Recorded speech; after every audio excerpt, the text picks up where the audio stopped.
بسم اللہ الرحمن الرحیم۔ زندگی بدل دینے والی روحانی دستیں۔ ناصر کہتا ہے کہ میں روٹی کھاتے ہوئے بغور اپنے بیوی کے چہرے کی طرف دیکھتا ہوا اس کی حرکات و سکنات کا جائزہ لے رہا تھا۔ اپنی ایک روٹی پکانے کے بعد اس نے 2 زائد روٹیاں پکا کر دسترخوان میں لپیٹ دی۔ میری ماں بولی، جانے کس یار کے لیے روٹیاں پکا کر رکھتی ہے، دوپہر کے وقت دسترخوان خالی ہوتا ہے۔ کچھ دن پہلے ہی تو اچار ڈالا تھا، اچار کا ڈبہ بھی خالی ہوتا جا رہا ہے۔ اس اہم موضوع پر اہم گفتگو چلتی رہے گی۔ اگر آپ ہمارے چینل پر نئے ہیں تو ہمارے چینل کو سبسکرائب کر دیجئے، بیل آئیکن کو ضرور پریس کیجئے تاکہ ہماری ہر نئی آنے والی ویڈیو آپ کو بر وقت حاصل ہو سکے۔ میرے بچے کی کمائی جانے کس پر لٹا رہی ہے۔ پچھلے کمرے سے سرگوشیاں سنائی دیتی ہیں۔ اس کی سرگوشیاں میرے دل کو کھاتی جاتی ہیں۔ اماں کی آواز میرے کانوں میں گونجی۔ بدلی بدلی تو اس کی بیوی مجھے کئی دن سے لگ رہی ہے۔ دوپٹے کی بکل مارے نکھری صبح جیسی، کنگھی چوٹی کیے سیدھی مانگ کے ساتھ چمکتا چہرہ۔ میں نے آج کتنے دنوں کے بعد اسے غور سے دیکھا، ناصر کہتا ہے۔ اس کا چہرہ یوں چمکتا تو نہ تھا، نہ آسودگی اور کاموں کے بوجھ سے تھکی ہاری ایک عورت یوں مطمئن رہنے لگی تھی۔ کچھ تو تھا جو اس کے چہرے کی چمک کا باعث تھا۔ بستر پر بچھی چادریں صاف رہنے لگی تھی۔ پرانی اور گھسی ہوئی چادریں بھی اگر صاف ہوں، کلف لگا ہو، استری کی ہوئی ہو تو گھر اجلا اجلا دکھنے لگتا ہے، یوں جیسے چاندنی کمروں میں اتر آئی تھی۔ صحن کے کونے میں بنا باورچی خانہ بھی اسی کی طرح بدلا بدلا سا تھا۔ چولہے کے گرد بکھری راکھ سمٹنے لگی تھی۔ بیلنا چکلا جو یوں ہی چولہے کے گرد رولتے رہتے تھے، پر چھتی پر دولہا بن کر بیٹھے تھے۔ بکھرا سامان، خشک آٹا یوں سمیٹ کر واپس خشکی والے ڈبے میں ڈال دیتی تھی جیسے مانگ کا سندور ہو۔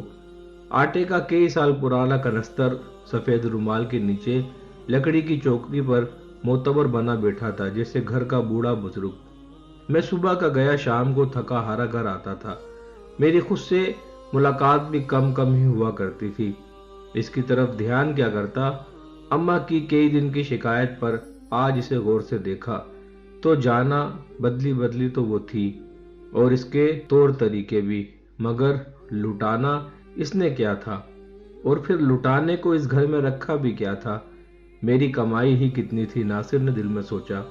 ایک چھوٹی سی پرچون کی دکان جس سے بمشکل دال روٹی چلتی ہے، وہ تو الٹا سلائی کر کے میرا ہاتھ بٹاتی تھی۔ جب سے اس نے سلائی کا کام شروع کیا تھا گھر کی حالت کچھ بہتر ہو گئی تھی۔ میں چپ چاپ کئی دن اس کا جائزہ لیتا رہا۔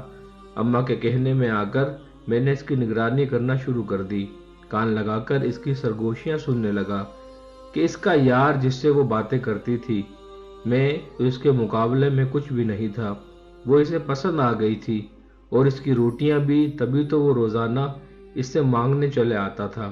اس کی سرگوشیوں نے میرے دل کو بھی کھانا شروع کر دیا۔ میرا دل میری آنکھوں کے راستے رسنے لگا۔ اس کا ذائقہ میٹھے آم جیسا تھا۔ وہ کہہ رہی تھی، استانی جی سے سلائی کا کام لینے گئی تو وہ ہر وقت تیری ہی باتیں کرتی ہے، جانے تو نے کیا گھول کر پلا دیا ہے انہیں۔ ہر بات تیری تجھ سے شروع اور تجھ ہی پر ختم، ہر وقت تیریاں گلاں۔ لگتا ہے تو بہت پیار کرتا ہے ان سے۔ پیارا تو مجھے بھی ہے، سب سے زیادہ، حتیٰ کہ اپنے کاکے سے بھی زیادہ۔ استانی جی کہتی ہیں تو بھیس بدل کر ملنے چلا آتا ہے۔ دیکھ میں گھر ہر وقت صاف رکھتی ہوں، نہ جانے کب تو چلا آئے۔ ڈرتی ہوں یہ نہ ہو میں پہچان نہ پاؤں، اشارہ کر دینا، دیکھ مجھ سے بھول نہ ہو جائے، چوک نہ ہو جائے، تو کر دے گا نا اشارہ۔ اس کی یہ بات سن کر میرا چہرہ سرخ ہو گیا، مگر دم سادے میں سنتا رہا۔ اس کے اظہار محبت کی اور اس کی باتیں کچھ عجیب سی تھی، لہجے کی نمی میں سمندر گھلے تھے۔ میں اس کی باتیں سنتا اور سمندروں میں ڈوبتا رہا تھا۔ میرا بھی دل کرتا ہے تجھ سے بہت سی باتیں کروں، مگر کیا کروں، مجھ 4 جماعتیں پاس کو باتیں کرنی ہی نہیں آتی۔ ایک بات تجھے ضرور کہنی ہے، میں نے بیاہ سے پہلے روٹی سے زیادہ بھوک کھائی ہے۔ جب سے بیاہ کر اس گھر میں آئی ہوں، بھوک سے زیادہ جان چھوٹ گئی ہے۔ بھوک پیٹ کی درد اور درد ذات سے بھی ظالم تھی، مجھ سے برداشت نہ ہوتی تھی۔ تیرے نائب نے مجھے ایک دن بھی بھوکا نہیں رکھا، میں کس طرح تیرا شکریہ ادا کروں۔ 3 وقت کی روٹی کتنی بڑی نعمت ہے، یہ مجھ فاقوں کی ماری سے زیادہ کون جانتا ہے۔